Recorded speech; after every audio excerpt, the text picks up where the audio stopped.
Hola, yo soy Horacio Pérez y esto es Investigando la Investigación, un podcast donde investigamos cómo investigan los investigadores tanto en la academia, industria e independientes. Todo ello mediante entrevistas y debates abiertos, técnicas y estrategias para mejorar todas las partes del proceso investigador y, no menos importante, opiniones abiertas que espero llamen tu curiosidad y te hagan también reflexionar.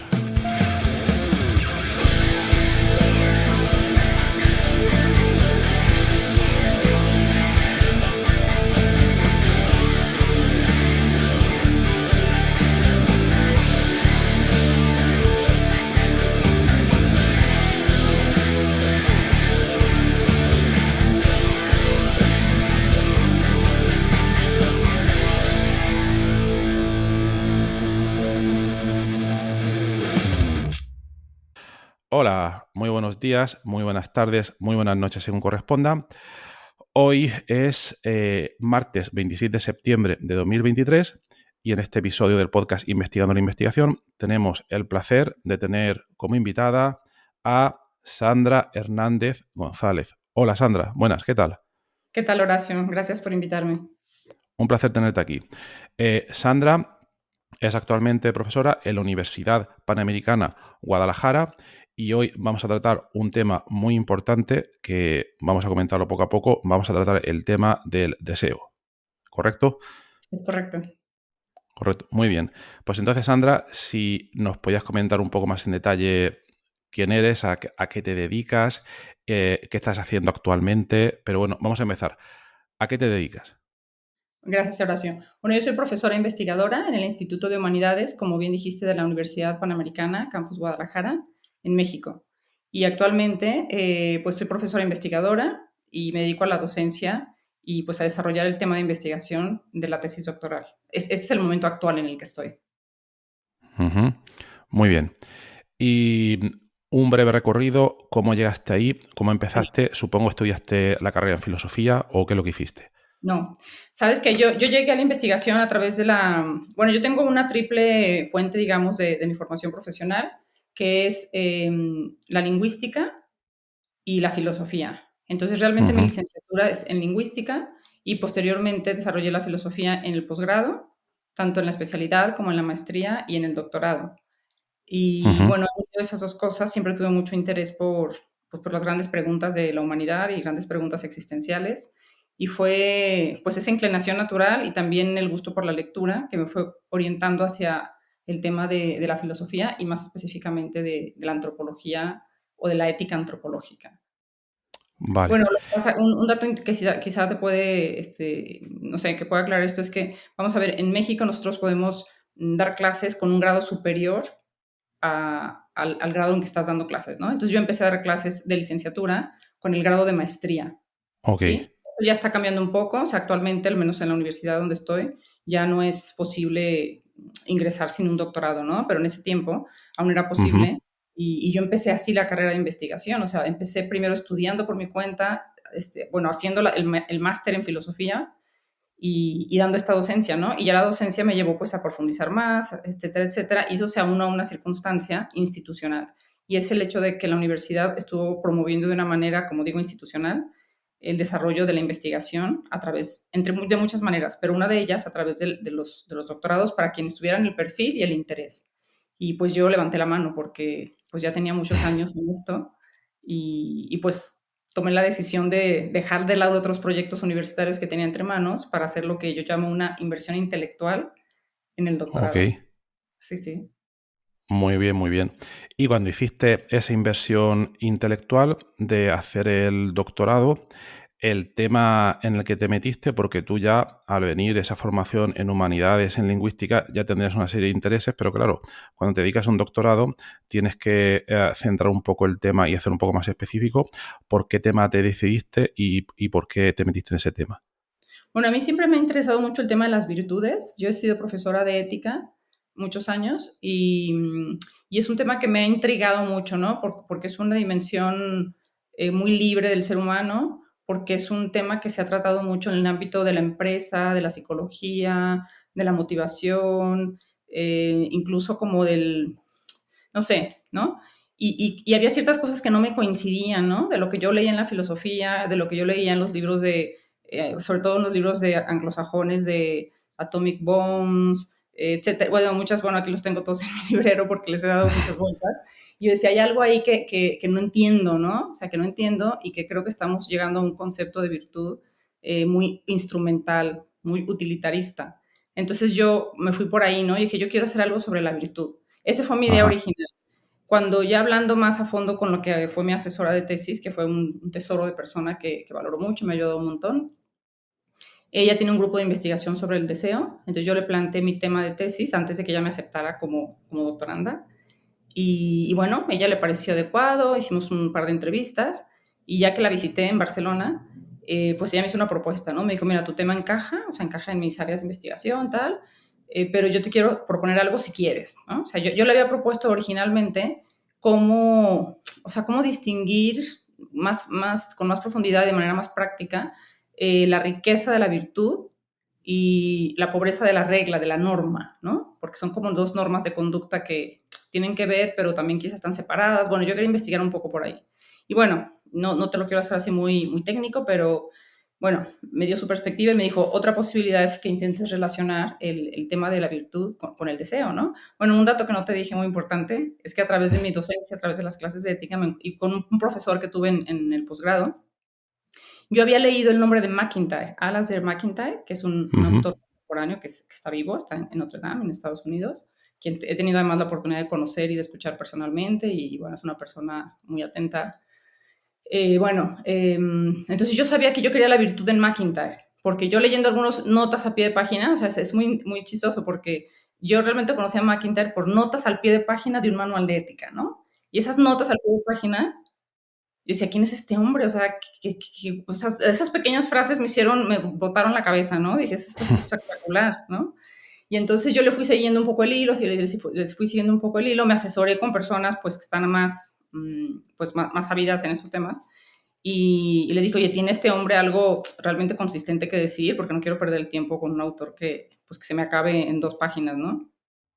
Y bueno, las personas que yo confiaba en ellas bastante, porque ex profesores, me dijeron desde luego, ¿no? O sea, en MacIntyre hay mucha tela que cortar. Entonces, bueno, yo fui a mi asesora de tesis con esta idea, ¿no? MacIntyre, las Ujú. virtudes y qué más. Y ella, que es experta en el deseo, me dijo, bueno, te propongo esto, ¿no? Y bueno, me dijo, es un riesgo, ¿no? Es un riesgo porque no sabemos qué vamos a encontrar. Claro, ¿había de dónde? Porque hay escritos de MacIntyre que se refieren directamente al deseo. Y bueno, ha sido un gran hallazgo para mí. O sea, hay mucho. Ajá. Y una duda, aquí, bueno, tú en ese momento estabas en México Sí, y tu directora de tesis en Barcelona. es correcto. Entonces, Sí, ¿cómo yo fue? estudié Sí. doctorado desde México y viajé a Barcelona una vez al año. Ajá. O sea, tú ya viste que de alguna manera buscaste los temas que ella investigaba o trabajaba y al irte para Barcelona ya fuiste a hablar con ella, ¿o fue que estando tú en Barcelona coincidiste con ella y viste que casaba en tus temas? Sí, no, más bien yo empecé a buscar una universidad que tuviera, o sea, yo empecé a buscar una persona que estuviera en un ámbito de investigación que me pudiera dirigir a mí, ¿sí? Y es muy curioso también, de hecho, cuando me preguntan cómo llegaste a ella, digo, es que ahora casi casi ya no lo sé, ¿no? Porque fue una cosa como tan rebote que una persona te lleva a otra. Yo ni siquiera conocía la universidad en que ella está, o sea, así de sencillo.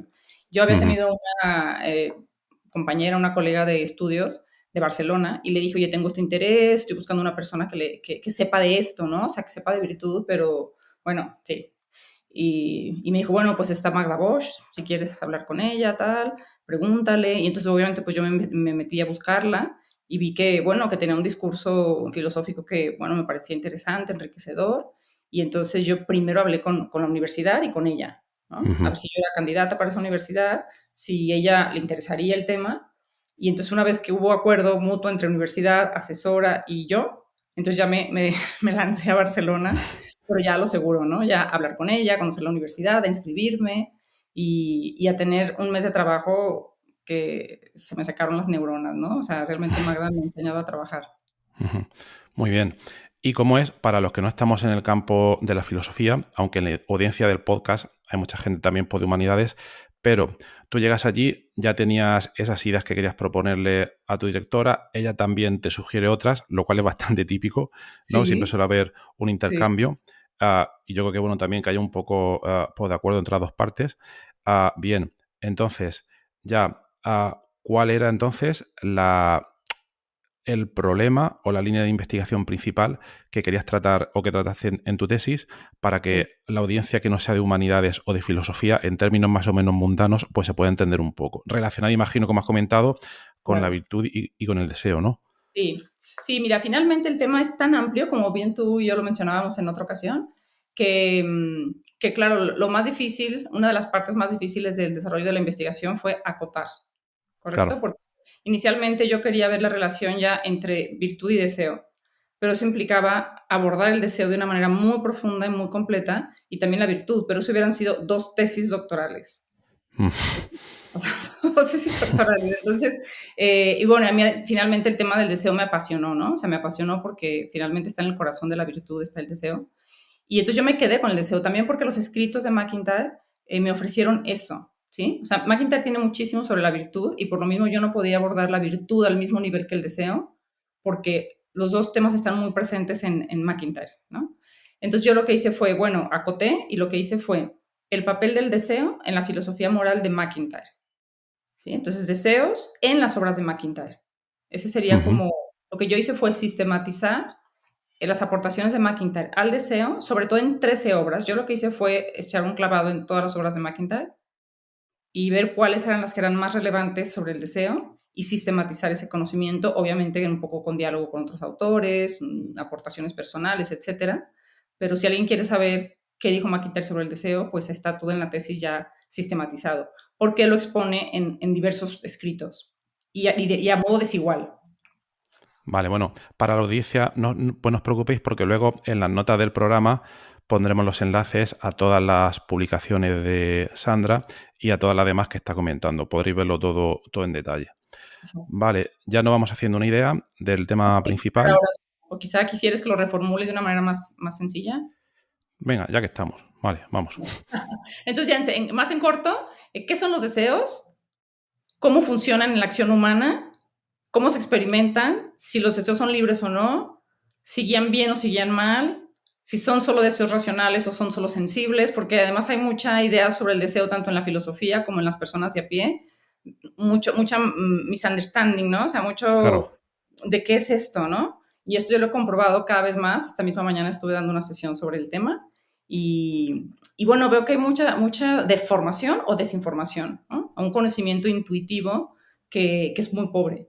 Entonces, la tesis va sobre eso, ¿no? Siguiendo a MacIntyre siempre y en enriquecimiento con otros autores. Decir, yo como persona, ¿cómo es mi actuar en relación a los deseos? ¿Cómo lo puedo entender y entenderme? Vale, vale, creo que queda más claro para lo que no estamos en el campo, ¿vale? Y entonces ahí me surge otra duda o curiosidad por lo que estás comentando. Claro, efectivamente, yo soy de ciencias, ¿no? Puedo tener una noción de lo que yo entiendo por deseo, ¿vale?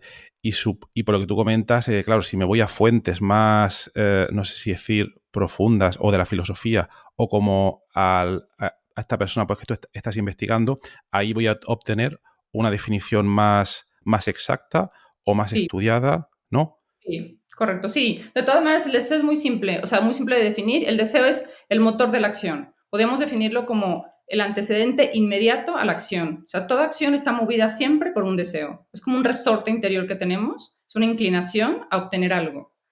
También la palabra deseo es una palabra que tiene muchos usos, ¿sí? Deseos imposibles, sueños vagos, me encantaría ser un ave, o sea, ese tipo de deseos no entran dentro de la filosofía, porque, al menos no de esta línea filosófica, porque estamos hablando de Claro, deseos que mueven a la acción, ¿sí? Entonces, así dicho de manera sencilla, es el motor previo a la acción.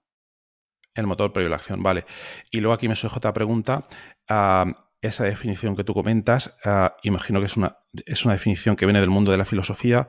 Si nos vamos al mundo de la psicología, ¿cambiaría esa definición? Y si nos vamos al mundo no sé, al mundo de los negocios, no sé si cambiaría también. Supongo que depende también del área desde la que se mire.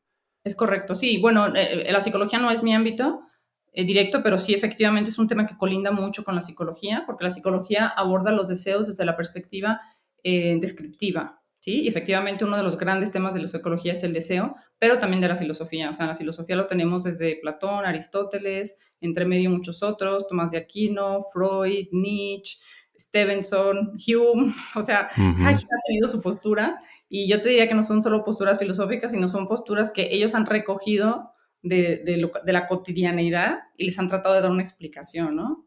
Entonces, no sé qué me habías preguntado.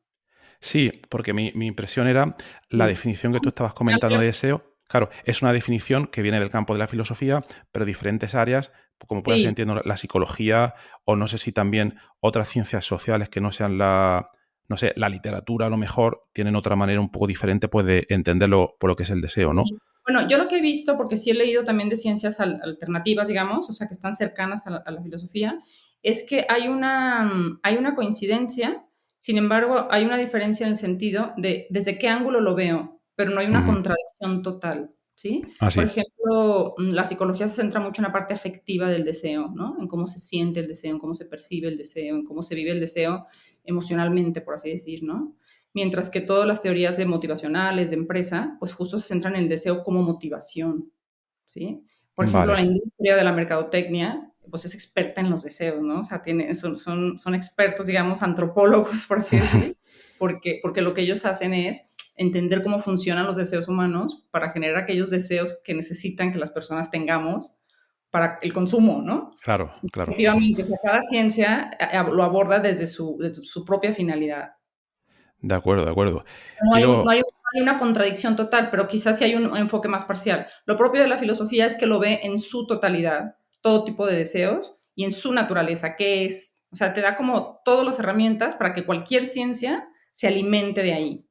Por ejemplo, si tú te metes al diccionario de filosofía de Stanford, que es un diccionario pues muy validado, tú ves la definición de deseo, te dice un estado de la mente, ¿sí? ajá. Y efectivamente, ¿sí? O sea, si tú tienes un deseo muy particular, todos los deseos son particulares, tu mente se enfoca hacia ahí. No sé, si yo tengo hambre, quiero comer, Ujú. es estado de la mente que me lleva a ser selectiva en mi acción, en mi búsqueda, y voy a identificar más fácilmente aquello que me va a satisfacer ese apetito, por así decir, ¿no? De acuerdo. Entonces, digamos que en este caso la filosofía tendría un poco, no sé, lo estoy intentando ver como algo superior, ¿no? Porque tiene un poco la Bien, potestad correcto. de ver todas las virtudes, ¿no? Yo en ciencia me lo imaginaría como las matemáticas, porque ya estás Total, en física, en química o biología, necesitas matemáticas y las matemáticas están un poco por encima. No sé si es sería un correcto, símil 100%, le diste adecuado. la clave. Efectivamente. Por eso la filosofía no tiene una aplicación, o sea, tiene una aplicación práctica. De hecho, McIntyre da una perspectiva muy práctica de su filosofía moral y más esta que es de los deseos, que es como tan experiencial. Pero efectivamente, o sea, la filosofía lo que hace es entrar en contacto con otras ciencias y esas ciencias tienen como el ejercicio más directo de una parcela del saber, de una parcela ya más práctica, como podría ser ya Vale, la psicología, la educación del carácter, ¿sí? vale, vale. Creo que se ve más claro. Sí, sí, Gracias. sí, de nada. No, no me lo he planteado así. Y es súper interesante. Y luego, otra duda que tengo, vale, cuando tú te pones en la línea principal de tu tesis a leer todas las obras de esta persona para ver, como tú has dicho, sistematizar esas definiciones, Sí, cómo de arduo, cómo de complejo es ese trabajo, ¿no? Porque imagino que un investigador en cualquier área, si tiene varias obras, el tiempo va pasando, van pasando las maneras de ver. Yo, mira, en filosofía, yo he intentado leer a Wittgenstein, ujú, no he entendido mucho, ¿vale? Pero, otra por vez, ejemplo, sí que entendí que tuvo muchas épocas distintas y que no se ujú, puede decir entiendo a Wittgenstein, porque sí, tiene la época eso, de antes de estar en Noruega, la época de después, etcétera, etcétera. sí, sí, sí, Entonces, la pregunta sería, en la persona que tú has investigado, si sí, tenía una, digamos, trayectoria constante o no en esa manera de definir el deseo y cómo de fácil o difícil es investigar a lo largo de su trayectoria. claro. Sí, es una pregunta muy buena, muy interesante y pertinente porque efectivamente, a la hora de seleccionar el tema, yo seleccioné qué tiempo de McIntyre yo iba a abordar, ¿sí? Ajá, Porque claro. McIntyre empezó a escribir en 1957 y estamos en el 2013, ¿no? Entonces, el rango de escritos que tiene es muy amplio. Entonces, yo estudié McIntyre a partir de 1981, que fue su obra cumbre, por así decir, que se llama Tras la virtud, After Virtue, que fue Ajá. la que ahora lo lanzó, digamos, al estrellato, si hablamos en términos coloquiales, Sí. porque ahí él tuvo un recorrido muy largo desde la filosofía lingüística, estuvo también un poquito en el marxismo, después un poco de confusión en el sentido que él, o sea, la inquietud de McIntyre recaía muchísimo, entre otras cosas, sobre cuál era la fundamentación del bien. ¿Sí? Es decir, ¿en qué se Ajá. apoya el bien? Realmente el bien se puede... Y él no encontraba respuesta en ninguna de las corrientes filosóficas de las que él procedía, que sobre todo eran de la filosofía lingüística. Y, y finalmente, bueno, después de una trayectoria que no es el momento de ahorita exponer ni nada, él considera que el planteamiento aristotélico de la virtud sí da respuesta a la fundamentación del bien. Y Ujú. entonces lanza una obra que se convierte en una obra muy debatida en el mundo de la filosofía. De hecho, al grado que se dice actualmente que en la filosofía moral actual un interlocutor indispensable es McIntyre, ¿no? O sea, si tú vas a hablar de un tema de filosofía moral, hay que decir, ¿y McIntyre qué dice al respecto? Porque para bien o para mal, obviamente hay personas que estamos mucho con él, hay personas que le critican, es lo normal, ¿no? No todo el mundo vemos las cosas igual, ni pensamos igual, pero es un autor que ha despertado muchísimo diálogo y que muchísima también rechazo, desde luego, pero está en la conversación, ¿no? Entonces yo tenía que limitar porque era imposible abarcar toda la conversación. Entonces yo lo que hice fue a partir de Tras la virtud, que fue su planteamiento aristotélico de virtud, y entonces a tu pregunta de si hay evolución, cambios, permanencia, yo diría que hay desarrollo, ¿sí? Porque lo que él hace en Tras la virtud es dar una serie de elementos, bomba, por así decir, que no los termina de penetrar, porque hace todo un planteamiento muy interesante, muy atractivo, muy novedoso, muy revolucionario. Muchos autores han criticado la modernidad, pero no han hecho una propuesta completa de cuál sería la alternativa, ¿sí? Entonces, el que Ujú. hace es uno más quizá, porque no es el único Charles Taylor, están muchos otros que han criticado ciertos rasgos de la cultura moderna, contemporánea, pero él da una contrapropuesta. Y esa Vale. contrapropuesta está planteada en ese libro. Y dentro de esas contrapropuestas está el tema de la educación moral como una educación eminentemente afectiva. Y plantea el concepto de virtud. Y entonces ese primer brote, ¿no? Y entonces en las obras posteriores lo que hace es desarrollar esa idea, aunque como te decía no lo hace de modo sistemático. Le hacen una entrevista y aporta algo, escribe un libro nuevo y aporta algo. Y entonces hay que ir buscando, ¿no? Hay que ir buscando como el hilo y ponerlo junto, ¿no? Pero yo diría que hay desarrollo. Hay Al grado desarrollo. de, o sea, la primera obra que yo estudié fue, bueno, estudié también obras previas, pero no las incluí en la investigación. O sea, en 1981, Tras la virtud, hasta la última obra que es del 2016, Ética en los conflictos de la modernidad. O sea, el título mismo de la obra ya incluye el tema del deseo. Se titula así, o sea, Ética en los conflictos de la modernidad sobre el deseo, ¿sí? La narrativa, otros más, ¿no? Pero ya, o sea, el deseo va cobrando un protagonismo cada vez mayor. Y después de haberlo estudiado y por lo que estás comentando tú, ¿crees que esa fijación o esa importancia que comienza a darle al tema del deseo a lo largo del tiempo es algo que él buscaba o que muchas veces un investigador en filosofía, porque surge así, dependiendo de por dónde se mete uno? Yo creo que lo encontró. Yo creo que es algo que él fue encontrando y eso se nota en la evolución de... Yo no me centré en la evolución porque yo no hice un estudio histórico, sino sistemático, Vale. pero yo alcanzo a percibir que lo que hizo fue el descubrir la importancia, porque él considera, y yo estoy con él en eso, que hay una confusión entre deseos y bien. O sea, todo deseo tiende a un bien, pero el bien puede ser real o aparente. Entonces él dice, mm, aquí hay una confusión, las personas están pensando que el bien es el deseo y hay deseos que no llevan a bienes reales y hay muchas vidas destrozadas o frustradas por deseos mal orientados, ¿no? Por eso el tema del conflicto, en eso también hay una influencia marxista, ¿no? La importancia del conflicto en la vida humana. Entonces él ve como el conflicto del deseo es un conflicto de bienes, ¿sí? Entonces él realmente su interés es más bien moral, ¿no? O sea, el bien, dónde está, cómo se encuentra, cómo se descubre, cómo se fundamenta.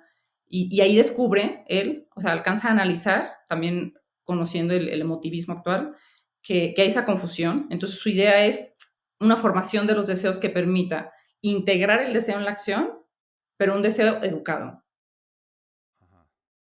Vale. ¿Y cómo sería, nos puedes poner un ejemplo en la práctica para que lo vea un poco por la audiencia?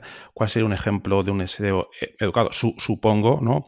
Sí. De una persona formarse, tener información de diferentes puntos de vista. No lo sé, si nos lo puedes explicar tú un poco Sí, más práctico. Sí, por supuesto. Sí, o sea, un deseo educado, dice McIntyre, es un deseo que nos lleva a un bien, ¿sí? Que no es destructivo, que tiene en cuenta el bien común, ¿sí? Que está orientado por un fin virtuoso. O sea, de hecho, una de las claves de la educación, McIntyre maneja 7 claves para la educación de los deseos. No las pone en un manual así, clave 1, clave 2, clave... No, yo las pongo en la tesis así, pero él las va poniendo, ¿no? Y una de las claves que él funciona para la educación de los deseos es las virtudes, porque las virtudes marcan los fines de la acción, ¿sí? Entonces, quiero ser justo, quiero ser amable, quiero ser ordenado, ¿sí? Entonces, el fin es lo que se busca como un bien y entonces eso guía la acción, ¿no? Entonces, un deseo virtuoso, un deseo ordenado es aquel deseo que realmente contribuye al florecimiento humano de la persona. ¿Por qué? Porque lo hace ser mejor en cualquier ámbito humano, relacional, físico, intelectual, de cualquier ámbito. Es Vale, decir, es una persona que tiende al bien porque quiere, no porque está obligado. de acuerdo. Es muy útil, obviamente. Y entonces, una curiosidad que me surge es, cuando uno va, por ejemplo, a un aeropuerto, ¿no? Y vas a la sección de libros del aeropuerto, hay Sí, muchos libros de autoayuda, etcétera, etcétera, que es cuestionable o no, pero en lo que has comentado aquí me parece muy interesante porque am, entiendo también, en la investigación filosófica académica, a veces el lenguaje suele ser, imagino, complicado y solo los que estéis en el campo lo podéis entender, pero esto que estás comentando tendría una aplicación tan práctica, podría venir también a la gente que no sé si luego alguien lo tradució o lo bajó un poco a la tierra para convertirlo en un bestseller, igual que, por sí, ejemplo, está el libro Wayne Dyer, que tiene un libro que se llama Las zonas erróneas, ¿vale? sí, Un libro de ese tipo, no digo ni las mismas ideas, pero un libro que llega a la gente con esas sí, ideas para que la gente pues, lo pueda entender. No sé si sí. con él se hizo esto o luego algún otro escritor famoso se utilizó esas ideas de alguna manera para vender. Pues No, no sé. yo me apunto a hacerlo porque no está hecho. Ah, No mira. está hecho el trabajo. De hecho yo te comento, o sea, la sesión sobre los deseos humanos y su educación yo le estoy llamando una ética de ordenación de los deseos, ¿no? No una ética del deber, no una ética pragmática, no una ética racionalista, sino una ética que va a la persona completa con todo tipo de deseos racional, o sea, no una pugna entre deseos sensibles y deseos racionales, sino que toda la capacidad de libertad de la persona en armonía y unificada, por así decir, por bienes, ¿no? Entonces, ¿qué pasa? Que otras filosofías no han planteado esto. Y lo que dice McIntyre, yo te digo, lo he dado muchas veces ya desde que empecé el doctorado, yo creo que esta es la vez número 12, o sea, he sido así un poco intensa, pero me interesaba mucho conocer la reacción de las personas, el interés, me he ido apuntando las preguntas que hacían, los enfoques, también los rechazos, por así decir, Claro. más que rechazos, los cuestionamientos o las pegas, ¿no? Y bueno, me estoy haciendo como un diario de aprendizaje de las personas a las que les he dado las sesiones y te puedo decir que ha sido un tema de muchísimo interés existencial y que les ha hecho mucho sentido. ¿Por qué? Porque hay una educación muy fuerte en el deber, ¿sí? Yo le acabo de hacer una encuesta a mis alumnos la semana pasada, una en Google Forms a 80 jóvenes, y les hice 3 preguntas, pero una de ellas fue, si estás en un conflicto entre lo que deberías hacer y lo que quieres hacer, ¿qué eliges? ¿Lo que debes hacer o lo que quieres hacer? Y el 80% de los alumnos respondieron lo que debo hacer. Y se quedaron tan contentos, es decir, yo cumplo con mi deber, ¿no? Y les dije, bueno, yo también estoy de acuerdo con cumplir el deber, pero ¿les parece normal que no hagamos lo que queremos? Porque eso como que no es aspiracional, ¿no? Como que todos queremos hacer lo que queremos. Y a veces vivimos con un modo de comportarnos que es pobre, ¿sí? Entonces, eso no es una invitación a rebelarse al deber, ¿no? Ya, Definitivamente claro, no, claro. Mm. de ninguna manera, sino que hay muchos caminos para reconciliar.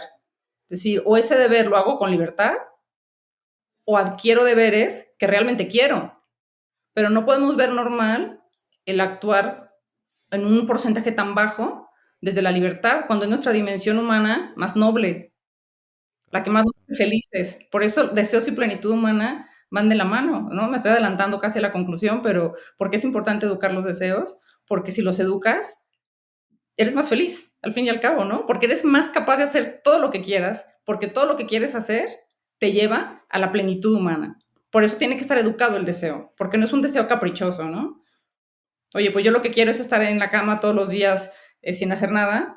Bueno, ese no es un deseo educado. O sea, el deseo tiene que estar integrado en la acción, pero educadamente. No sé Vale. si más Sí, claro. sí, sí, sí, sí. Se ve mucho más claro, se ve mucho más claro y, y por eso veo las implicaciones prácticas como si dijéramos, por eso me ha sorprendido que no haya, al ser un tema que si se baja un poco Sí, se a todo va el a llevar. mundo, puede llegar a mucha gente, ¿no? Si esto se Sí, convirtiera, no lo sí, sé, en un libro tal, por ejemplo, mira, me acuerdo, bueno, esto es un psicólogo, a Daniel Goleman, sí, este que publicó el libro, ¿cómo se llamaba? La inteligencia emocional. No, sí, no lo sé, pero imagino que su investigación será un poco densa, pero cuando él hizo el bestseller, sí, lo hizo más así para que pudiera llegar a mucha gente y el libro se vendió muchísimo. Luego he correcto. intentado sacar otras partes, pero parece que no tanto. Pero bueno, entonces veo, sí, lo veo, Ese trabajo no está hecho y esas sesiones que yo he dado, porque se las he dado a profesores, se las he dado a alumnos de educación media, educación superior, formadores, o sea, filósofos, a mis colegas en la academia, o sea, se los ha dado a mucha gente y siempre viene me dan la pregunta, oye, ¿qué puedo leer? Digo, pues o lees a McIntyre completo, o lees mi tesis doctoral que tiene casi 500 páginas, no te lo recomiendo, o me esperas a que yo lo sintetice, ¿no? Porque realmente no está. O sea, sí hay algunos autores, pocos, que hablan de la importancia del deseo, pero no te dicen bien a bien qué es, ni tampoco te dicen cómo, ¿sí? Entonces, creo que lo de McIntyre tiene una dimensión práctica súper rica, súper interesante, que no es profesionalizante, que es para la vida humana, ¿sí? Es decir, que es para cualquiera. Ya, la psicología lo puede tomar, desde luego, puede aportar mucho a la psicología y a las otras ciencias particulares, como ya te comenté, el campo de las motivaciones, etcétera, pero en sí, o sea, está pensado, y McIntyre eso quería, decía, o sea, él estaba cansado y está cansado como de las discusiones filosóficas tan especializadas que realmente no dice nada a la persona común, que es lo que interesa, ¿sí? te refieres, no sé si te refieres a las discusiones académicas que son a veces muy etéreas sobre Sí, cosas muy puntuales de una definición o no sé qué, no a sé esas me cuánto. refiero. A esas me refiero, que son tan puntuales, detalles tan pequeños que pierdes la visión de conjunto y no sabes, ya es una cosa que sale del interés común y no aporta algo concreto y práctico a los seres humanos comunes, ¿no? Entonces, precisamente McIntyre pensaba eso, ¿no? Decía, yo quiero hablarle al ser humano común, ¿no? O sea, que la filosofía está, desde sus orígenes, está para dar respuesta al ser humano, Claro, no para darnos respuestas entre personas que hablamos de manera tecnificada y no llegamos a algo común, ¿no? claro. Entonces, sí, Pues me parece súper interesante y te animo a que esa idea, ¿no? Puede sacar sí. Te un agradezco libro la idea, te agradezco la idea. Ahí que la quién tengo, ahí sabe. está y me la alimentas, me gusta. Vale, vale, a lo mejor termina también en los aeropuertos. Bueno, y en cualquier librería hay un bestseller, ¿no? Ojalá. A Sí. ver, vale, pues muy interesante entonces. Tú Ujú. trabajas en este tema y luego a la hora de terminar tu tesis, que Sí, para la audiencia pondré el enlace en la nota del programa, como os he comentado antes, sí, am, después de terminar la tesis, am, di- ¿cómo lo haces? ¿Cierras un periodo en el que sí, digamos, porque entiendo que la filosofía es compleja? sí, Voy a poner un contraejemplo. Yo en química, en mi tesis, trabajé en un tema, ¿no? Y cerré la tesis y ese tema para mí se había acabado y empecé otro. Pero me da la sí. impresión, no sé si en el mundo de la filosofía el Ajá. tema no se acaba. Luego se puede aportar o ir por un lado, por el otro, pero partiendo de la misma base de tema. Lo que quiero decir, si después de la tesis seguiste en esa línea de investigación con alguna variación o cambiaste completamente. Sí, no. Mira, yo realmente soy muy apasionada de mi tema de tesis.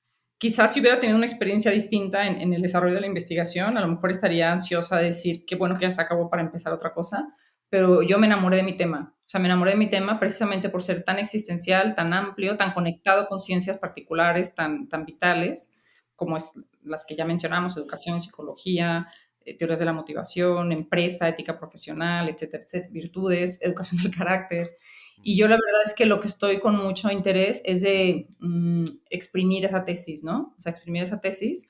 No me planteo cambiar el rumbo. Es posible, claro que sí. O sea, un investigador de filosofía puede después empezar otra línea. No es muy bien visto porque, pues, realmente avanzar en filosofía es muy lento.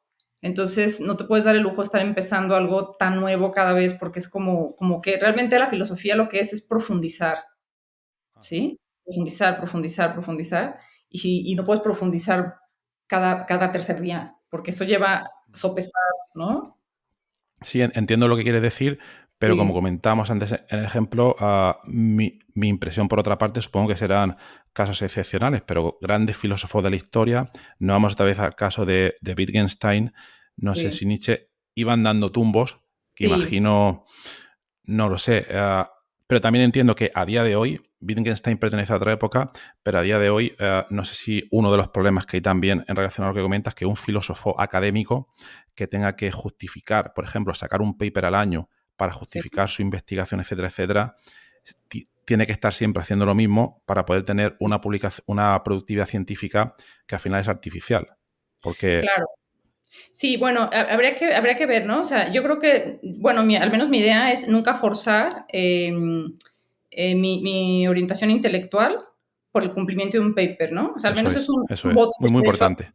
una Sí, promesa total. que me he hecho a mí misma de decir, o sea, sí hay que producir, ni modo, ¿no? O sea, digo ni modo porque muchas veces tú sabes lo que es esto, digo, ¿para qué repito todo lo que ya tú has dicho en los podcasts?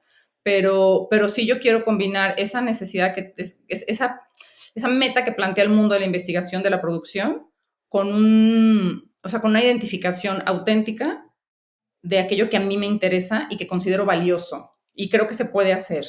Creo que se puede hacer porque puedes ver los dos ámbitos y decir, bueno, ¿qué de lo que ahora se busca, se pide, se lee, se califica bien, entra en lo que yo realmente tengo interés? Porque lo que yo no estoy dispuesta es hacer algo que no me interesa.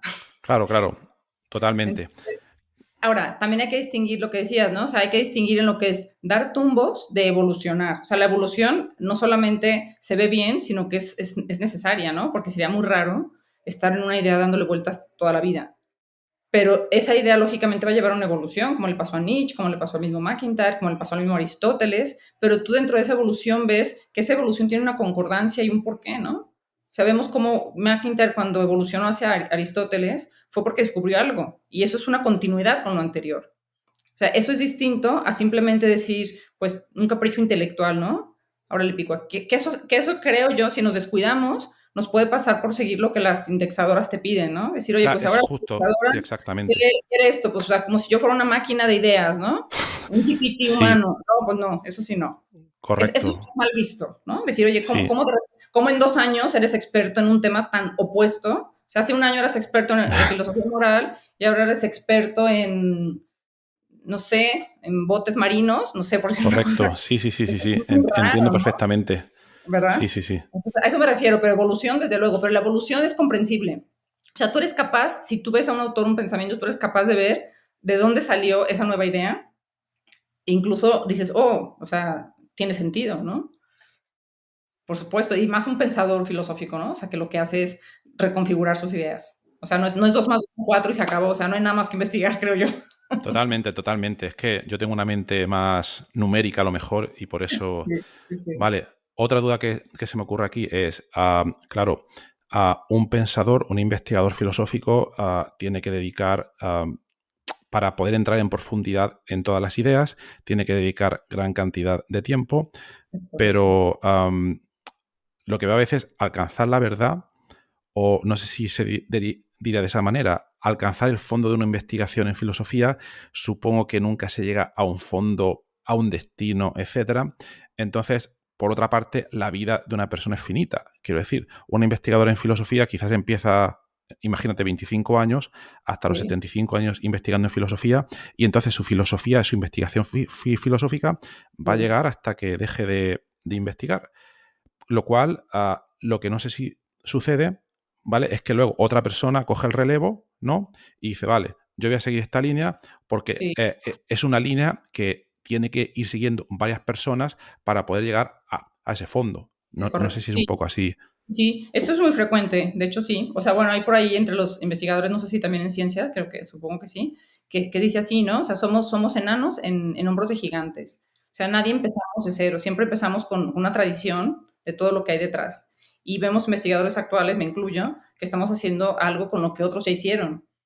¿sí? correcto. Entonces, claro, hay autores más privilegiados que otros porque fueron más conocidos, porque sus ideas son más sugestivas, porque son más sugerentes, porque son más actuales o lo que fuera, y quizás son más, pero vemos un Kant, como ha influido en la historia del pensamiento, vemos un Hume, o sea, Hume es un gran pensador que pensó sobre los deseos, ¿no? Y se hizo cuestionamientos interesantes sobre el deseo, que McIntyre está en desacuerdo, ¿no? Pero tiene partes que son muy interesantes y creo que yo muy acertadas, y otras en que cometió grandes errores. Y yo soy mucho de la idea, valga la redundancia, de que las ideas tienen consecuencias, ¿no? O sea, tienen muchas consecuencias y por eso importa trabajar en el mundo de las ideas. ¿Consecuencias en qué sentido? En Consecuencias que... en los estilos de vida, Vale, en los estilos de vida. O sea, vale, no es indiferente, o sea, no es indiferente cómo se piensa y cómo se conciben el obrar humano, la acción humana, porque eso tiene una consecuencia en la toma de decisiones, en nuestras motivaciones, en el sentido de la de vida, acuerdo, de acuerdo. en el mal, o sea, no es simplemente una teoría que se queda ahí guardada, escrita, tal, sino que eso tiene una trascendencia en la acción humana y en el bien común, ¿no? Vale. Entonces, podríamos decir, por ejemplo, a un investigador en física, un investigador en biología, va por las mañanas a investigar, investiga sus células, etcétera, y luego se va a las 7 de la tarde y desconecta. Pero un Claro. filósofo tiene que ser consecuente y siempre está ahí, ¿no? No Sí, sé, estás 24/7, es correcto. 24/7. Bueno, al menos por mi tema de investigación, yo, como te digo, soy muy o sea, mi tema de investigación me ha gustado mucho y es un tema que es muy existencial, ¿no? Desconozco cómo es la mente de un científico, matemático, quizás eso me lo puedes contar tú, de un químico, pero yo pensaría, puesto que la realidad tiene muchas puertas para acceder y creo que una Claro, puerta es la ciencia, ¿no? Una es la filosofía, pero otra es la ciencia también, otra es la historia, desde luego, otra es la ficción, es una manera también de entender la realidad o de interpretarla al menos, pero yo pensaría que un científico que tiene una esencia científica, yo creo que le marca su modo de ver el mundo, definitivamente. Yo sí, creo pensaría, que también, sí, sí, sí. sí, Pensándolo sí, por esa manera, también hay sí, muchas casuísticas, como comentas tú. Están los que son capaces de desconectar, los que no, los que lo viven más y menos, pero sí, creo que al final es muy sí. similar. Sí, Sí, pero efectivamente. definitivamente, bueno, al menos yo lo puedo decir por mi experiencia en humanidades, en filosofía, si te encuentras con una toneladas de información, de lecturas, de autores, que, bueno, para mí uno de los retos más pesados fue el inicio y el final, Ajá, ¿sí? O sea, arrancar y parar. Porque cuando tú arrancas es que encuentras, dices, de dónde? Es como, yo, bueno, así usando una metáfora, es como si tuvieras que hacer un vestido y tienes cientos de rollos de diversas telas, de distintos colores, de distintos materiales. Todo es tela, ya, pero no sé cómo vas a confeccionar el vestido ni qué telas vas a usar. Entonces yo al principio me encontré así, ¿no? Claro, está McIntyre, pero tienes que leer mucho más que McIntyre, ¿no? Entonces dices, ¿cómo acoto, no? Y aquellos que te truena la cabeza, ¿no? claro, Entonces claro. tienes que hacer tus tiempos, pues respetar tus tiempos de sueño y respetar y dedicarle muchísimo, bueno, al menos yo, eso hice, creo que es una metodología común, pues leer un montón. Claro. Pero leer con Ujú. cierta dirección, con cierta estructura, tomando notas, porque si no todo aquello se te pierde al momento en que ya no sabes dónde leíste qué ni quién lo dijo, ¿no?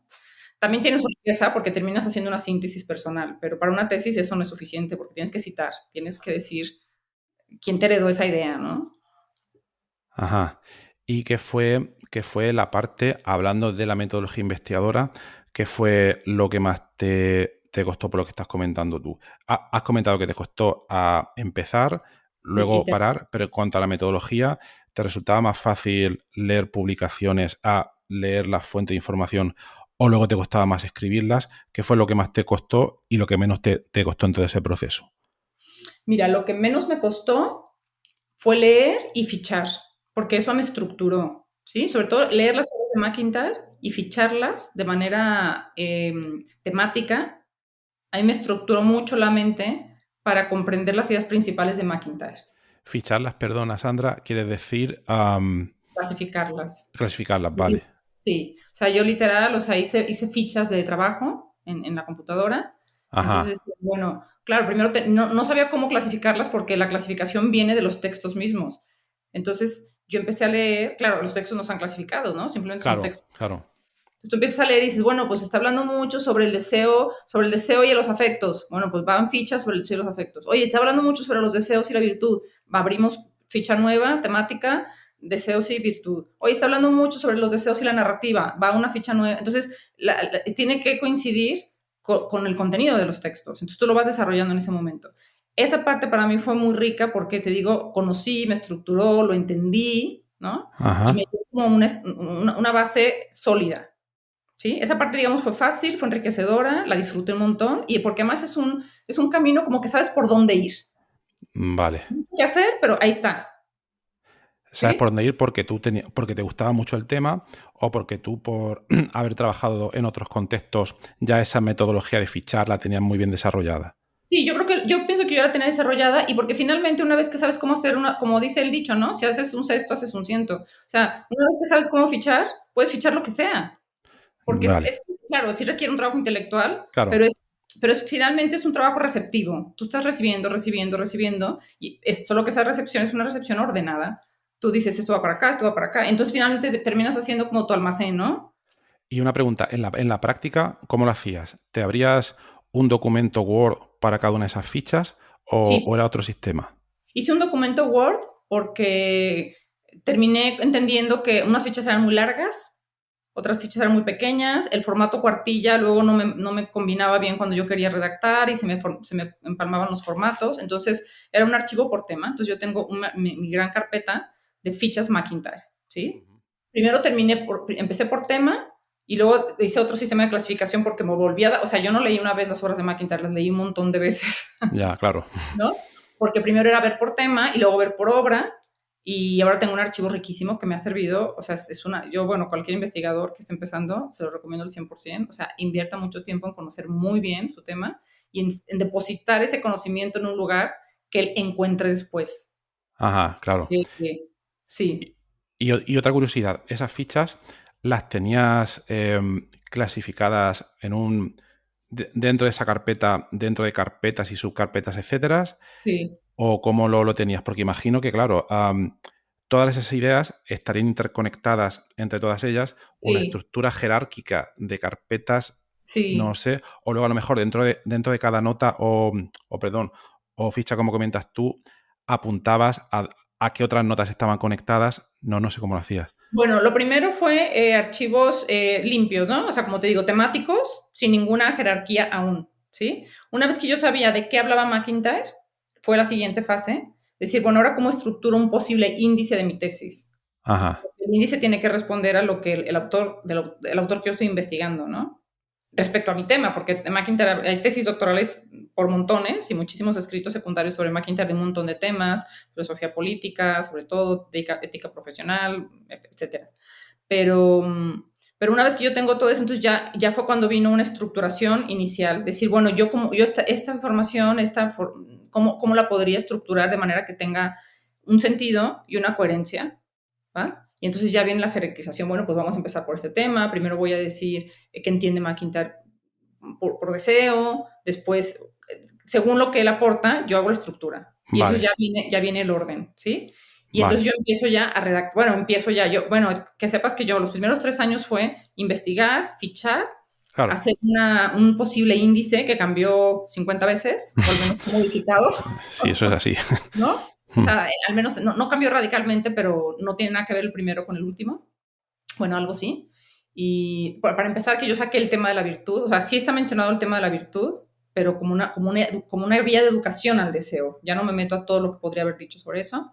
Y entonces, esos 3 primeros años, bueno, yo tuve la posibilidad de publicar dos papers durante ese tiempo, entonces ahí tuve la experiencia también ya de sacar 2 productos como ya pulidos, por así decir.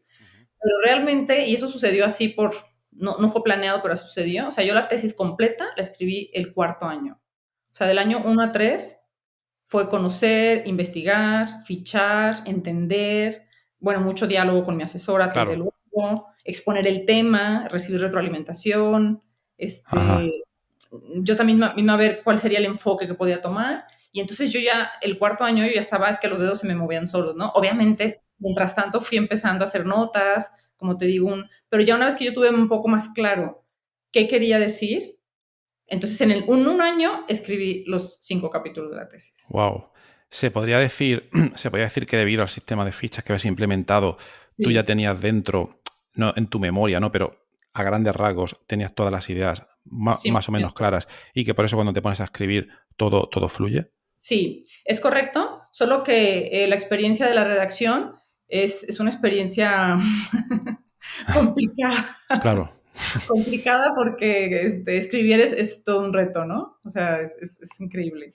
O sea, realmente te pone a prueba. Sí, bueno, pero es así. Eso, los doctorandos que estén escuchando ahora mismo este episodio, tomad nota, nunca mejor dicho, ¿vale? Porque, bueno, hay de todo, ¿eh? Hay gente que se lo deja para el final y que no toma notas, etcétera, etcétera. Pero bueno, también tienen que estar ahí los directores Bueno, pues para mí es recomendando. importante que la experiencia del doctorado fue una experiencia amigable, ¿sabes? Yo he tenido experiencias, o sea, ajenas, de gente que lo ha pasado muy mal en el doctorado, en muchos ámbitos, y yo estaba un poco como alerta, ¿no? Alerta a ese tipo de experiencias. Ujú. Quiero ser feliz Claro, claro, investigando. Y claro. entonces sí puse los medios para que pudiera ser, para que cuando llegara la fase de la escritura, tener un tiempo dentro de todo sereno. Un tiempo pesado sí fue un tiempo muy desgastante, muy pesado, pero sí te puedo decir que fue un tiempo sereno, en que además para mí la serenidad era muy importante para poder pensar. Yo no puedo pensar si no estoy serena, ¿no? Claro, Entonces, totalmente.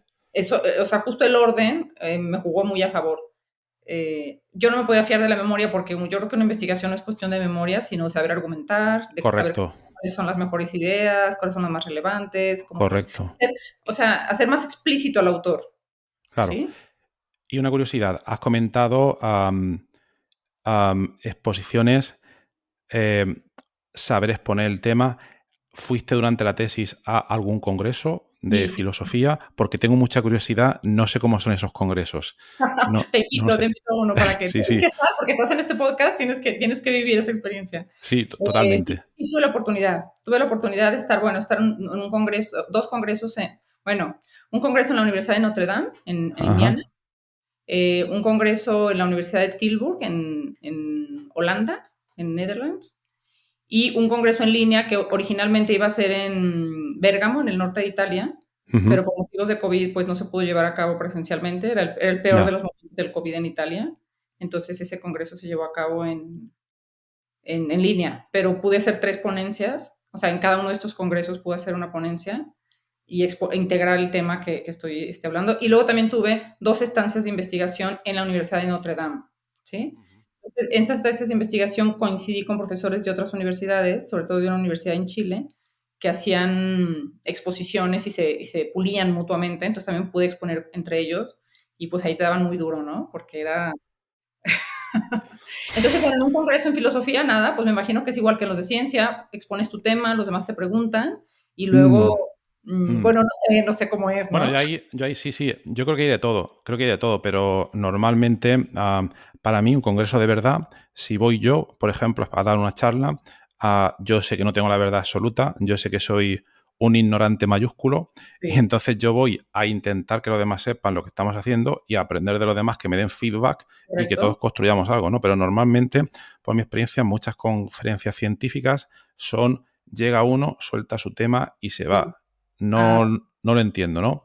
Pero es más, yo creo que porque quizás en ciencia es más fácil, o esa impresión pues me da, el intentar entender lo que uno puede decir a través de un paper, porque como es un lenguaje técnico, Sí, 2 más 2 son 4, etcétera, pero en sí, filosofía quizás recibir la esencia de la investigación filosófica que está haciendo un sí, investigador filosófico es más difícil. Entonces, lo que quiero decir con esto, que quizás los congresos deberían ser un sitio idóneo para que hubiera una comunicación directa, quizás no durante las charlas, uno cuenta su charla, pero luego en los coffee breaks y todo este sí, tipo de eventos, para que, como tú has comentado en esa estancia, hablar sí. con los demás, que donde quizás salen cosas, ¿no? Y bueno, yo he sido afortunada también porque los congresos que he asistido creo que son grupos de estudio muy serios. Yo pertenezco a la Sociedad Maquintariana, a 2 Ajá. sociedades maquintarianas, ¿no? La Sociedad Anglosajona, que es la clásica, la más antigua, que está todavía los discípulos directos de McIntyre, o sea, ¿no? Y pertenezco a otra sociedad que se llama Asociación Iberoamericana Maquintariana, que está conformada por personas en España y Latinoamérica.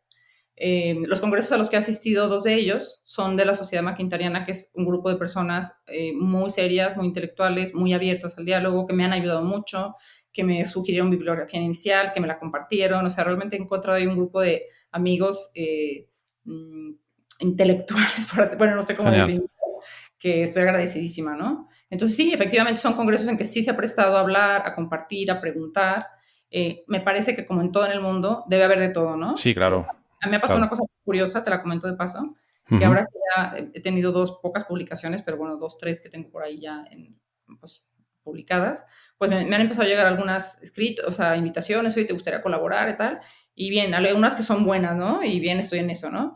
Pero me han llegado 2 que son como una especie de bot, ¿no? Automático, que se ve que toma datos de las bases de datos de no sé dónde, y entonces te empieza a invitar a publicar, y entonces te metes a buscar de qué se trata, y perdón, pero son unas revistas malísimas, ¿no? Ya. Ujú. Entonces dices, qué pena, ¿no? Qué pena porque en todas partes, en todos los ámbitos humanos hay cosas mejores y peores. Y creo que en el Claro. ámbito de la investigación filosófica, desde luego debe haber grupos de investigación poco serios, Claro. definitivamente. Pero ahí Bueno, está el saber elegir, ¿no? Saber elegir dónde te vinculas. y en ciencia también. Yo creo que es común Con a todas razón. las áreas. Vale, Exacto. genial. Entonces, estábamos comentando, las partes que más te costaron de la tesis fue el comienzo y el final.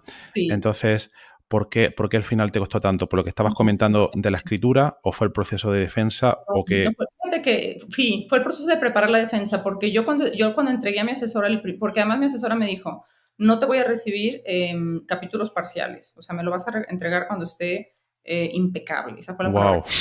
Entonces, bueno, yo me pegué un susto de miedo, ¿no? Obviamente ella me acompañó mucho en el proceso porque yo hablaba con ella, entonces decía, oye, voy así, yo le mostraba mi estructura, mis ideas, o sí, me suena bien, piensa en esto, ya realmente me dejaba hacer, pero me orientaba, ¿no? Pero sí, el capítulo tenía que ir, y yo decía, bueno, ¿y qué tal que todo está mal, no? Yo ya avancé un montón y lo que fuera. Entonces, realmente cuando envié mi primer capítulo, te voy a confesar que cuando me contestó relativamente muy, muy rápido, y yo me tardé 2 días en leer la respuesta. Entonces yo tenía muchísimo miedo. ¿Qué me va a decir? Porque es que si está mal, es que todo mi enfoque está mal, ¿no? O sea, ya era el primero y para mí era muy importante saber la ruta. Y entonces yo no me atrevía y no me atrevía y no me atrevía y decía, bueno, tienes que ser valiente, lo que sea será, ¿no? Y ya está, ni modo. Claro. Entonces, ¿cuál fue mi sorpresa? Que leí pues, la valoración y fue una valoración muy positiva, ¿no? O sea, Ujú. finalmente es difícil uno mismo evaluarse porque uno se mete mucho en el tema, porque uno sabe cuánto se enredó y se desenredó, porque sabes todo lo que batallaste y te relees y te relees y ya no sabes, no sé, necesitas que alguien más te lea, ¿no? Claro. Entonces eso me dio un poco ya como de guía, de seguridad y también me dio mucha libertad porque ella nunca, o sea, nunca pretendió decir cómo tenía que ser, ¿no? Sino que más bien me fue dejando que yo me hiciera en el proceso, como dice, ¿no? Tú no haces la tesis, sino que la tesis te hace a ti. Y en mi caso sí creo que fue así, porque no, yo nunca Totalmente. tuve un dictado de cómo tenía que ser y pues ya está, ¿no? Y entonces, bueno, yo digamos que el proceso de escritura fue un proceso arduo porque es difícil, pero bueno, a mí me gusta mucho subir la montaña y yo digo, es como las montañas, o sea, tú vas de subida, te estás cansando, es difícil, pero tú sabes que estás avanzando y ahí está el camino. Ujú. Y ahí vas, y es difícil, pero ahí está el camino, ¿no? Pero cuando no hay camino, es horrible. Y para mí Claro. eso fue el preparar la defensa. No sabía cómo hacerle, porque imagínate que tú estás profundizando, profundizando, profundizando, profundizando, profundizando, profundizando, más, más, más, más, y de repente te dicen todo eso en 25 minutos. Es que no sabes qué elegir. Claro. O sea, sientes que estás diciendo una tontería. Dices, es que lo que digo es que o sea, no amerita, ¿no? Entonces me costó mucho trabajo.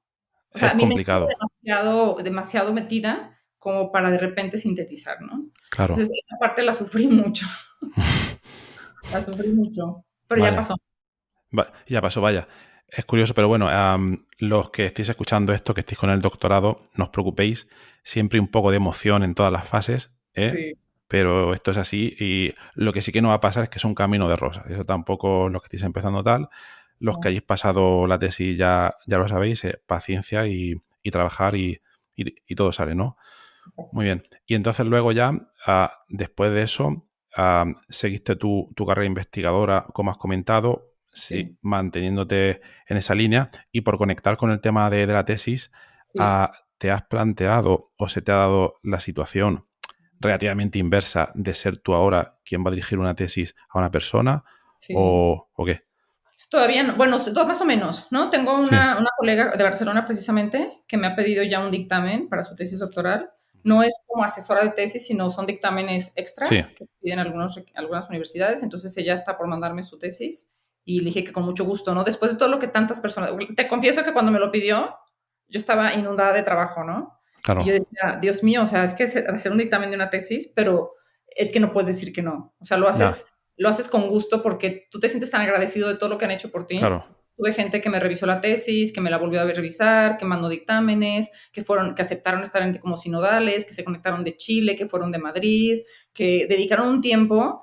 O sea, cuando tú ves que hay personas realmente comprometidas con la investigación por vocación, o sea, Claro. les notas que te dan. Incluso tuve personas que me compartieron sus papers sin publicar Wow. fruto de estos congresos. Yo me aproximaba y tal, me decía, bueno, te comparto, no lo cites porque no está publicado. Y yo decía, qué generoso, ¿cómo me comparte un paper que cuesta tanto trabajo? Y me Sí. dice, ¿por Mm, qué? Porque realmente ves que hay un amor por el saber que no es egoísta, ¿no? Y que finalmente es de todos, el saber es de todos. genial. Entonces, sí, entonces ella me invitó a hacer, no me ha llegado la tesis todavía, pero me dijo que llegaría en septiembre, más o menos, septiembre, octubre, por el Ujú, verano, ¿no? Y luego también estoy asesorando disertaciones de una especialidad en antropología y ética. Y próximamente voy a empezar a asesorar tesis de maestrías, ujú. la maestría en filosofía de la universidad de donde yo soy egresada. Entonces, pero sí, sí sería mi interés ya cuando esté un poquito más preparada, entrar a dirigir una tesis, desde luego. Ajá. ¿Y ya tienes la idea preparada? O imagino, por lo que te ha pasado a ti, imagino que quizás no, porque igual que te pasó a ti, que fuiste con una idea a la que fue tu Sí, directora, ¿vale? Y luego, más o menos, entre las dos os aclarasteis, no sí. sé, ahí... Ah, Bueno, respecto a yo dirigir tesis, ¿cuál sería mi idea?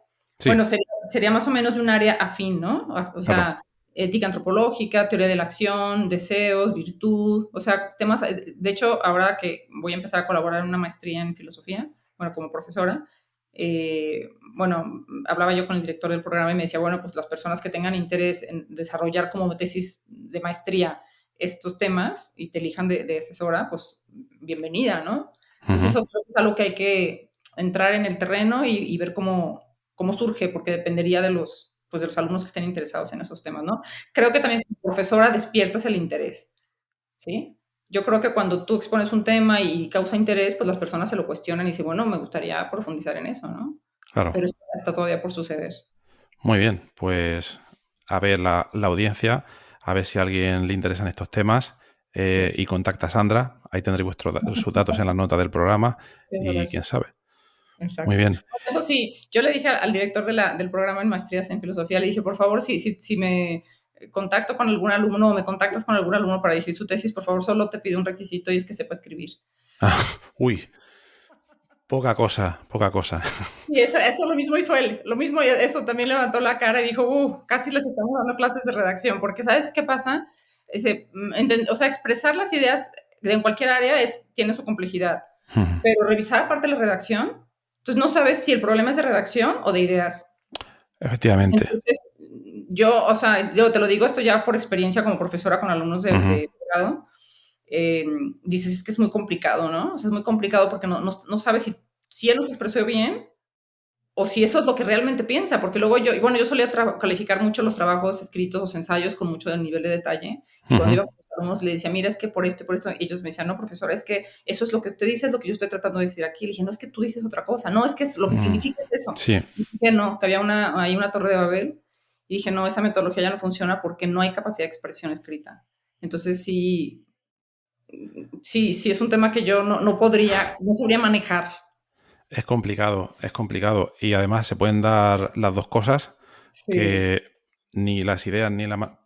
Pero bueno, también estamos ahí, los directores de tesis ahí para meter caña, como decimos en España, ¿no? Y tal. Yo ahí soy más partidario de que los doctorandos al principio pues, ujú, pues pongan todo lo posible, que bueno, esto también depende por del área, incluso los primeros años, aunque tengan sí, resultados parciales, vayan aquí y allá a hacer reuniones donde porque también se va viendo, porque es natural, hay gente que tiene más facilidad para la expresión, otros para las ideas, sí, etcétera, etcétera. sí, es correcto. Pero muy, muy interesante. Y una curiosidad, hay, esto es que la verdad que no sé si incluso en España se puede recibir, se puede aplicar a convocatorias de proyectos de investigación en filosofía, imagino, para, Sí, para desarrollar estos temas, ¿no? sí se puede. Sí, sí, sí. De hecho, por ejemplo, está la beca Fulbright en Estados Ajá, Unidos, que yo ahorita estoy preparando bueno, los requisitos para poder aplicar. Y si tú presentas tu proyecto de investigación filosófico, quizá para ti es como, ¿y qué hace, no? Pero bueno, hay temas de investigación interesantes. Ahorita hay una profesora precisamente de Barcelona que estuvo en Harvard recientemente. Me compartió su proyecto de investigación muy interesante sobre el lenguaje de la naturaleza, por ejemplo, ¿no? Entonces, eso es un tema que tiene que ver con la filosofía, tal, con la moral. Y entonces presentas el proyecto y, bueno, si tiene todos los requisitos, pues te dan un financiamiento para que hagas tu postdoctorado o tu estancia de investigación. Sí, correcto. Y lo mismo en Alemania o en cualquier país. Digo. Vale, pues mucho suerte y ánimo. Sí. ¿Qué sería? ¿Un año, 2 años o cómo va? Bueno, la beca Fulbright lo que te pide es mínimo 3 meses. 3 meses. Ah, vale. Mínimo. Sí, es como sería como mínimo sin salir del país inclusive, o sea, estar ahí 100%. Y lo máximo, no me acuerdo si es 1 año o 2, ¿sí? En fin, yo según mis circunstancias del momento, o sea, no sé, digo, esto es apenas en proceso, porque es una beca que aplique, que se abre la convocatoria cada año, etcétera, y yo esperaría hasta el siguiente año, pero no sé, ya que llegue el momento definiría por cuánto Claro. tiempo sería el tiempo, Muy y bien. además quiero preparar el proyecto de investigación de aquí. Claro, que también lleva lo suyo. Sí, sí, Claro. sí. Muy bien. Y ya para ir terminando, te preguntaría, tú ya has hecho la tesis, eres profesora, estás dirigiendo, allí lo llamáis tesis de maestría, creo que también has Sí. dicho tesis de grado. Sí, hay una especialidad en antropología y ética, de la cual yo he colaborado haciendo dirección de pequeños trabajos, yo le llamo, ¿no? Son sus pequeños escritos, ensayos de titulación, sí. Ajá. Entonces, para quienes están ahora mismo terminando el grado en humanidades o quizás en general, ¿qué consejo les darías si están pensando, creo que me metería a investigación en filosofía, pero no estoy seguro? ¿Qué les dirías? ¿Que se tiren a la piscina o que vean antes si hay agua o qué? Sí, primero que la piscina tenga agua, Vale. efectivamente. Bueno, yo soy, quizás por mi propia historia personal, pero yo soy de la idea de que un poco de experiencia profesional previa al doctorado te da mucha más claridad, sobre todo si eres muy joven, o sea, si acabas de terminar el grado y todavía estás como un poco confundido, o sea, confundido respecto a realmente cuál línea quiero, si Claro. realmente quiero dedicar a la academia, a mí me parece que la experiencia profesional te da una madurez personal e intelectual para tomar una mejor decisión, porque la investigación es una carrera profesional muy específica. O sea, hace poco escuché a una persona, bueno, cuando yo estaba haciendo el doctorado, que me dijo, bueno, hizo un comentario, ¿no? Dijo, no, pues, qué bien, un doctorado, yo lo dejaría para cuando sea mayor, porque sería como mi hobby, ¿no? Y dije, es que no entiendo lo que es un doctorado, un doctorado no es un hobby, ¿no? Y esta es una profesión para ejercer durante tu vida productiva, ¿no? Entonces, creo que una persona que está terminando el grado, también creo que en España y en algunos países de Europa es un poquito distinto que en Latinoamérica, como que bueno, recientemente que estuve en España, le comenté a una persona, pues lo contenta que yo estaba con mi doctorado y se le abrieron mucho los ojos, ¿no? Y me dijeron, ¿de verdad estás tan contenta? Le digo, es que yo estoy fascinada, o sea, para mí me dijo, es que para mí ha sido un calvario, ¿no? Y dije, bueno, pero tú querías hacer el doctorado, o sea, ¿te interesa saber? ¿No? Y me dijo, bueno, es que hay que crecer, ¿no? Y yo dije, no, pues creo que no vas por buen camino. Sí. Vamos a los deseos, ¿no? O sea, este conflicto de deseos entre lo que yo quiero y quiere el otro, entre deseos inmediatos y deseos de largo plazo. Te lo iba a decir exactamente, que me he acordado del eje de tu trabajo. Sí, Efectivamente. es que por Claro. ahí digo que tiene mucha aplicación existencial, ¿no? O sea, esos conflictos se resuelven yendo al fondo, o sea, ¿cuáles son mis motivaciones? Porque si no son mías, no me mueven. Y entonces el doctorado, o sea, yo creo que el doctorado no es para todos, es para los que quieren. Y yo creo que si quieres, pues te haces, ¿no? Te vas haciendo y el mismo andar. Ahora, si es lo tuyo y te gusta, es una experiencia fascinante. Yo es que no me alcanza el tiempo para leer todo lo que quiero leer y para mí es muy importante que la investigación pase hacia la docencia. O sea, en la universidad, al menos en el trabajo, sí está muy vinculado a la investigación. Nutrir la docencia con tu investigación. Claro. De Y es hecho, algo que he podido hacer. Ajá. sí. De hecho, muchas veces los mejores docentes, no en todas las asignaturas, pero en las que vienen de su investigación, son los mejores. Claro, es que tú te sientes en tu terreno, ¿no? Claro. Porque dices, esto es pan hecho en casa. O sea, eso es. Aquí está, esto nadie lo tiene. Y yo ahora lo digo con toda humildad porque todos me lo han dado, pero yo puedo decir, es que esto no está, o sea, no está escrito, no está, ¿no? Digo, yo tengo mis fuentes, no soy original en absoluto. Me he alimentado, pues eso, de McIntyre, de los clásicos, de la misma asesora de tesis que es especialista en el tema, de otros autores que han hecho algo, pero yo te puedo decir que yo tengo una síntesis personal que me es muy valiosa, ¿no? Muy bien, muy bien. Pues nada, Sandra, ha sido muy interesante. Yo creo que a pesar de la complejidad del tema, que a mí me parece complejo, lo has transmitido bastante bien, Sí. ¿vale? Eh, Vuelvo a insistir que en la nota del programa dejaré todos los enlaces para que quien quiera profundizar pueda ir ahí a verlo, su tesis, las publicaciones, su página web, etcétera. Sí. Y bueno, y te animo a lo del libro, por último. Sí, gracias. No, me motivas porque es algo que tengo en la cabeza y creo que el haber platicado contigo hoy en este podcast me ayuda como estoy en el intento, como te decía, son muchos años de estar de una manera como muy especializada en el tema y ahorita mi reto es pues hacerlo de una manera más divulgativa, más cotidiana, más existencial, más conectada con las personas Claro, comunes y pues te agradezco porque creo que el hacer esto es un ensayo para totalmente. lograrlo, ¿no? Y perdón por las partes en que no fui tan clara, me No, no, queda no, no, no. de que hay una riqueza inmensa en el tema que no fui capaz de transmitir, pero bueno, el diálogo puede continuar y mis escritos, los escritos que ahora tengo son demasiado especializados, pero es con la idea de después poder hacer algo como lo que tú dices. Correcto, correcto. Pues muy bien, yo insisto, creo que ha quedado bastante claro para gente que está muy lejos del tema de la filosofía como yo.